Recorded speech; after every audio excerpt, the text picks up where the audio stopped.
Namaskar friends, this is NJ, your host on this channel.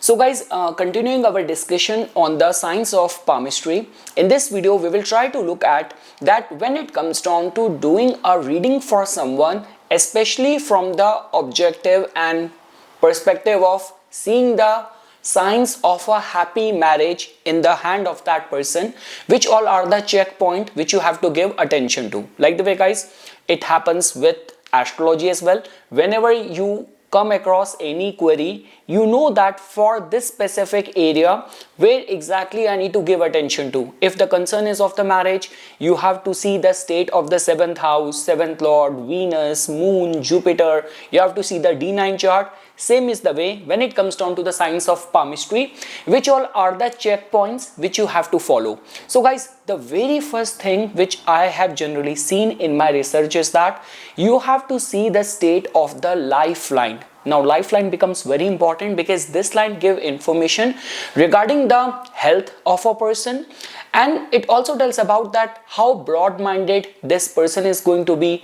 Is this person going to have major upheavals, major ups and downs in the life, or does this person is going to have a very smooth life? So that is the kind of information which you get to know from the scrutinization of the lifeline.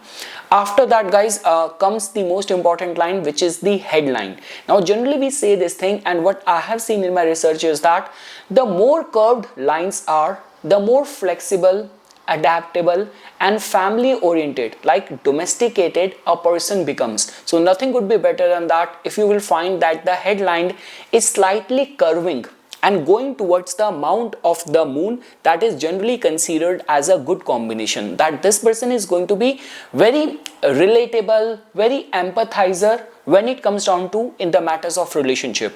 Now guys, comes the most important line, which is the heart line. Now you have to give attention to the heart line because the more curved the heart line is, the better it is. If in its due course the heart line is reaching, or even if a branch is reaching of the heart line to the mount of Jupiter, like this is what your index finger is, beneath it the puffed region is called as the mount of Jupiter. So any offshoot of your heart line going towards the mount of Jupiter is generally considered as a win-win kind of situation, that this person is going to be fulfilling the duties of a matrimonial life with proper ethics and with complete righteousness. Now guys, generally what I have seen that if you will find that the heart line is curving down on the mount of Jupiter, under the mount of Jupiter, it is never considered as a good sign. Or let's say for example, these days where people are doing very good in their career, but when it comes down to their relationship choices, just because they are so independent that they don't give any space or they don't have any provision for letting another person enter in their life. So in those kind of cases, you will find that the heart line, it's either curving down or the gap between the heart line and the headline is very narrow. So that is not considered as a very good combination.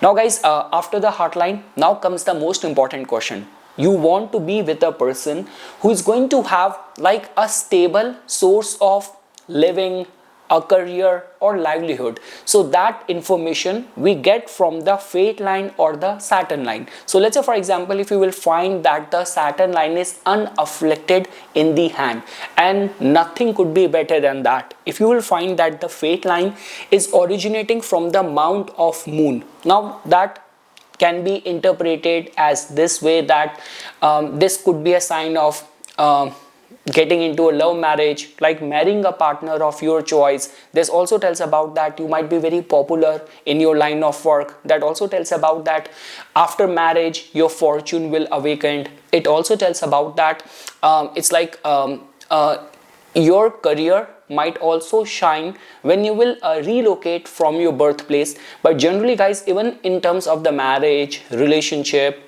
being a good provider, fate line has to be unafflicted. I mean to say, there shall not be any breaks, any negative signs like island or any crossing lines, interference lines, which is creating a hindrance in the flow of the fate line.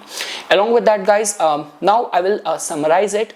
When it comes down to any of the matters of the concerns of the marriage or relationship, so far what we have discussed is just about, are you a right candidate or not? Are you like marriageable kind of person, family oriented person or not?